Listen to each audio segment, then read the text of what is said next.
泽连斯基表态，乌克兰愿意并且已准备好结束乌俄战争。全是骗子！特朗普与普京的会谈告吹，这就是一场针对欧洲与乌克兰的阴谋。波兰发出警告，普京座机敢进入领空，那就逮捕。F-35出战对战俄侦察机，俄目的破碎。乌克兰英雄小队半小时夺回阵地，解放战友。俄关键铁路线再次被炸，后勤已进入瘫痪状态。风暴阴影再次出击，打击俄军攻复合体的7寸。精彩资讯马上开始。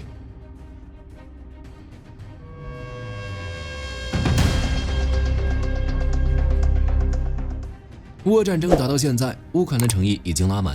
泽连斯基再次表示，乌克兰愿意结束战争。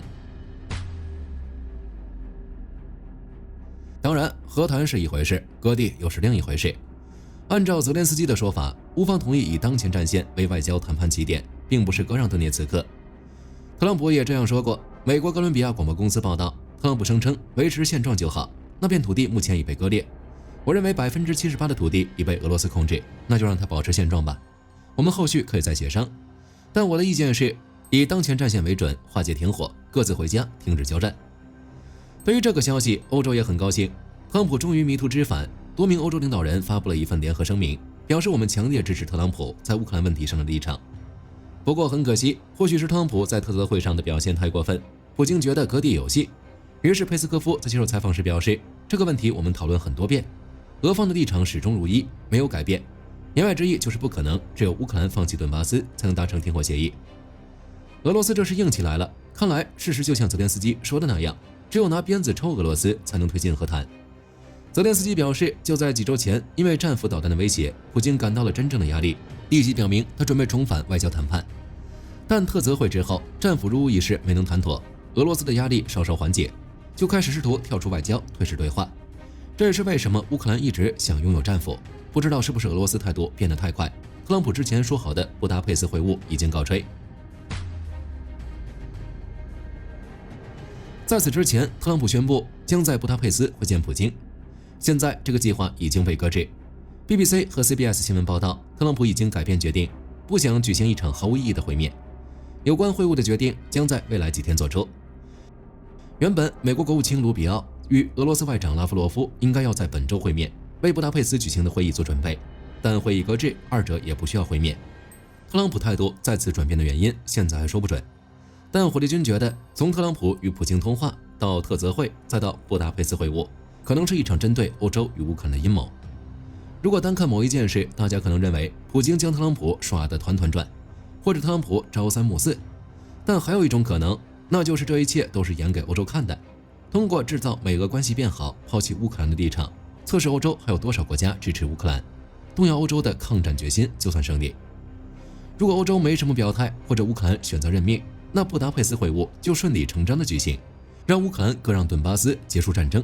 至此，俄罗斯得到了土地，美国也能与俄罗斯展开贸易，大赚一笔。只有欧洲与乌克兰受伤的世界达成了。不过，欧洲国家没有上当，坚决支持乌克兰。泽连斯基也是绝不割让土地的态度。在这种情况下，即使美俄进行会晤，也无法决定战争走向。于是有了特朗普所说的，他不想浪费时间，先看看会发生什么。当然，以上这种情况只是一种可能，另一种原因就很直接，没有阴谋，也没有内幕。美国看到了欧洲与乌克兰的态度，单纯的觉得就算跟普京会晤也没什么用，干脆取消，还能节省大家的时间。此外，也有一种很小的可能，那就是害怕普京被抓到海牙的国际法院。波兰已经发出警告，普京专机不要飞越其领空，与特朗普会面也不行。普京专机还没起飞，波兰已经把炮口架上了。波兰外长西科尔斯基直接给莫斯科撂下狠话：我不能保证一个独立的波兰法院不会指示政府飞机将嫌疑人移交给海牙的国际法院。说白了就是你敢来，我就敢把你薅下来。波兰的理由摆得明明白白：第一，波兰的领空不对俄罗斯开放，自己的东西自己说了算，普京也没办法；第二，波兰是海牙国际法庭的会员国，乌俄战争爆发之后，普京又上了海牙的通缉名单，而国际刑事法院对普京的逮捕令规定，如果普京进入其领土，成员国必须逮捕他。波兰的意思很直接，普京的飞机只要敢进我的领空，我们就可能直接来个强行迫降，然后打包送到海牙喝茶去。接下来就该普京头疼了，想去布达佩斯与特朗普会晤，结果欧洲这帮国家把领空给俄罗斯关了。就当前的情况来看，从俄罗斯到布达佩斯有3条路线：第一条就是直接从莫斯科飞过去，这条路距离最短，速度最快，仅需要3个小时。唯一的问题就是这条路线需要经过乌克兰西部，危险拉满。现在的乌俄上空无人机到处乱飞，普京的专机飞过去就是靶子，说不定还会被己方的防空系统打掉，所以可以直接 pass。第二条路就是从白俄罗斯出发，路过波兰，再往南穿过斯洛伐克到匈牙利，需要5个小时。听起来还不错，但问题在于波兰已经把门焊死，明确表示此路不通，也可以直接 pass。如果普京想要赌一下，那就随便走。第3条路就是绕一圈，稍微有点折腾。普京要先一路向南跑到土耳其，然后绕过希腊，来个大漂移，穿过地中海，接着再过黑山、塞尔维亚，最后才能到匈牙利，全程需要飞8个小时。而且这里还有一个小插曲，黑山这家伙也是海牙法庭的会员国，但好在国小力弱，防空力量基本可以忽略不计。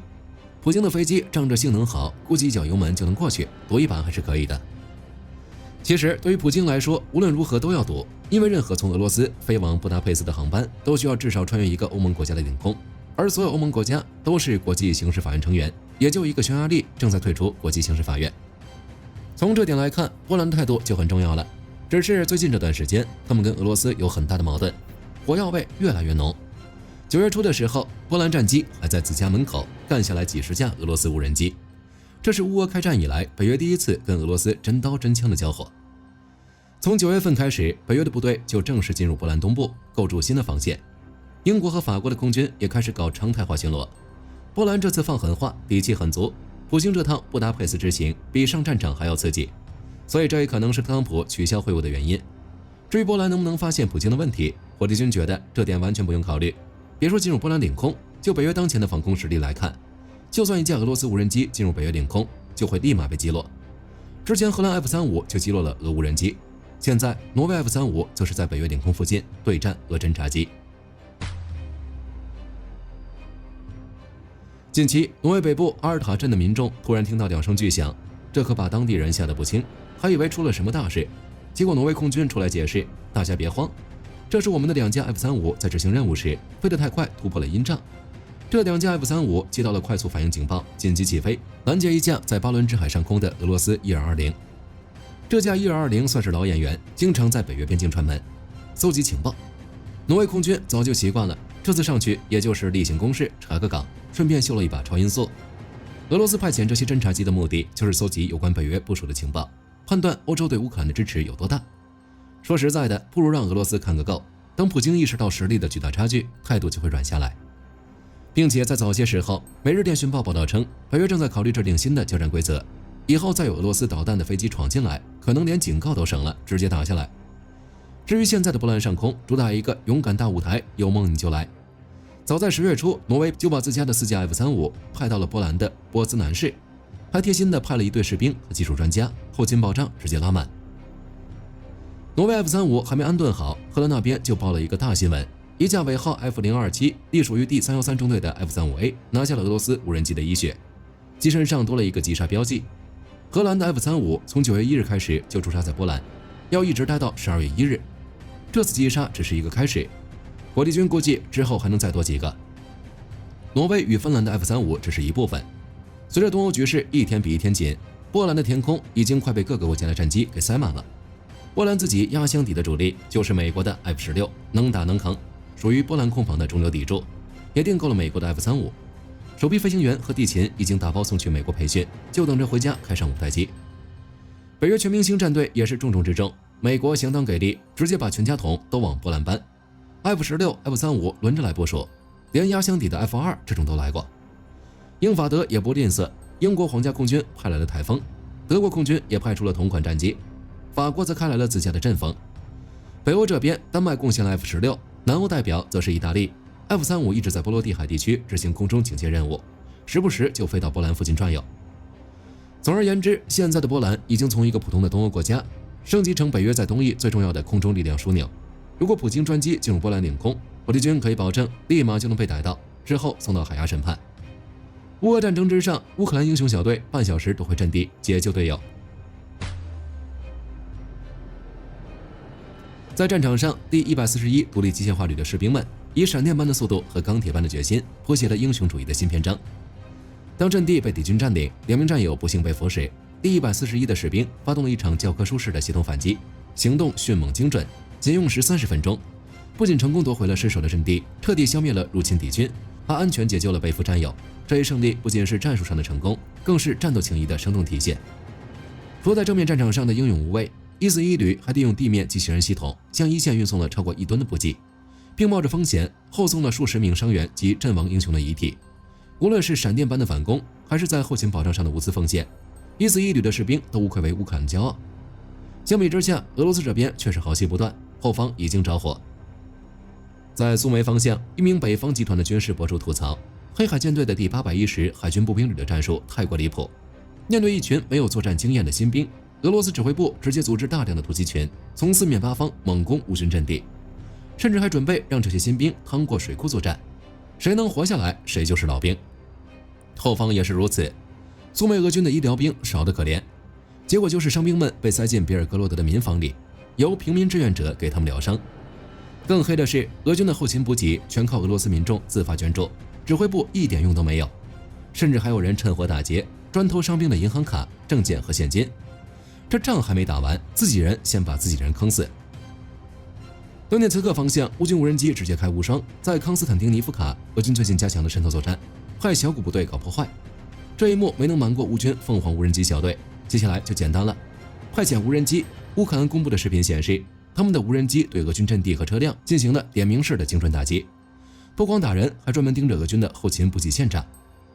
这一波交战下来，凤凰小队的战果清单拉满，30多名俄军士兵被确认报销，1辆全地形4轮摩托，3辆汽车，1套电子战系统，外加1辆 T62坦克被打包送走。打完之后，乌军士兵还顺手把俄军阵地上的俄罗斯国旗给拔了，直接杀人诛心。相比较前线的交战，还是乌克兰对俄本土的打击更精彩一点。从俄罗斯的军事铁轨到军工厂，再到油库，一个都不放过。基辅邮报报道，通往圣彼得堡的一条关键军用铁路直接在列宁格勒地区被炸上了天。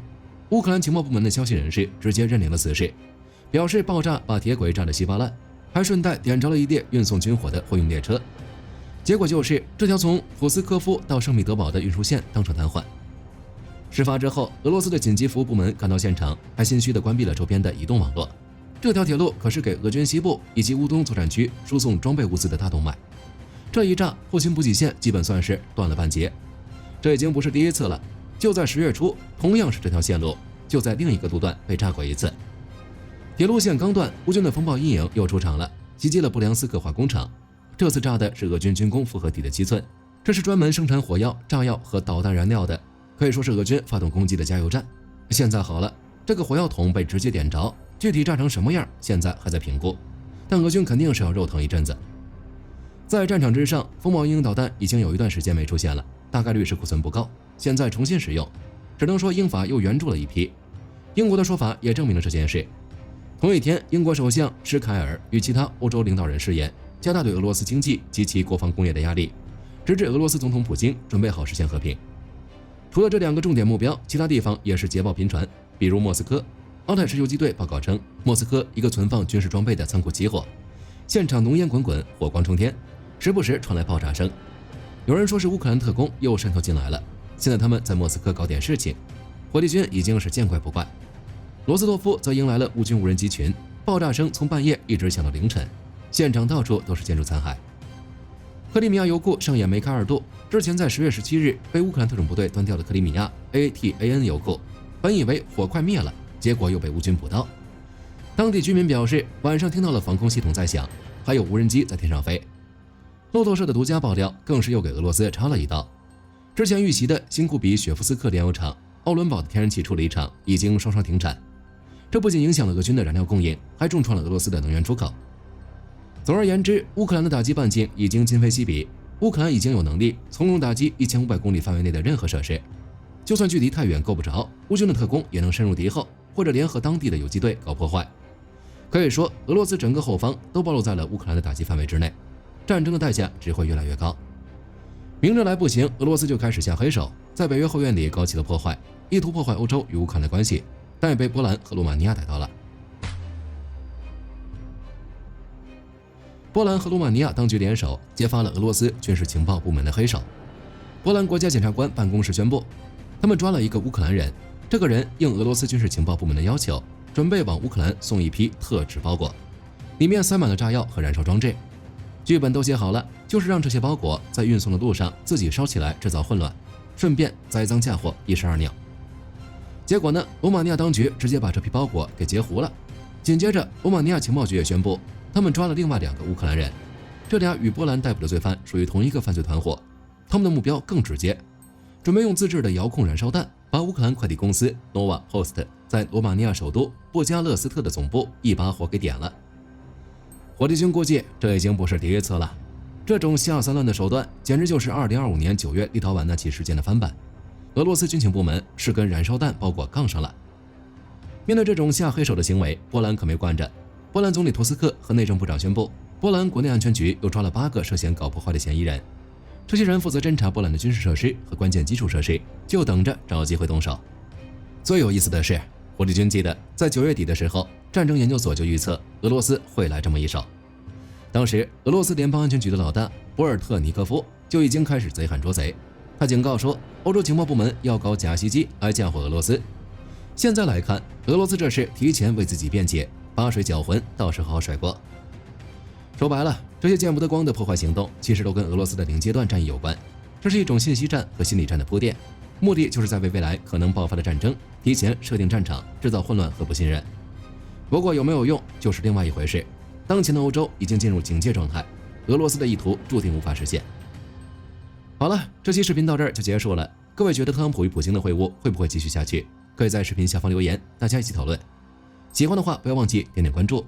我是火力军，下期见。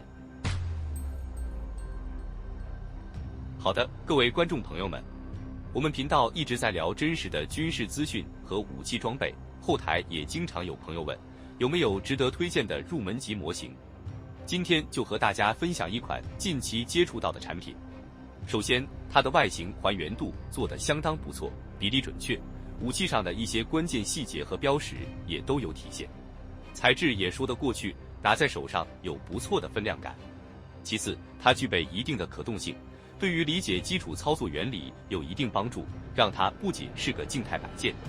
综合它的做工和可玩性来看，价格确实比较亲民。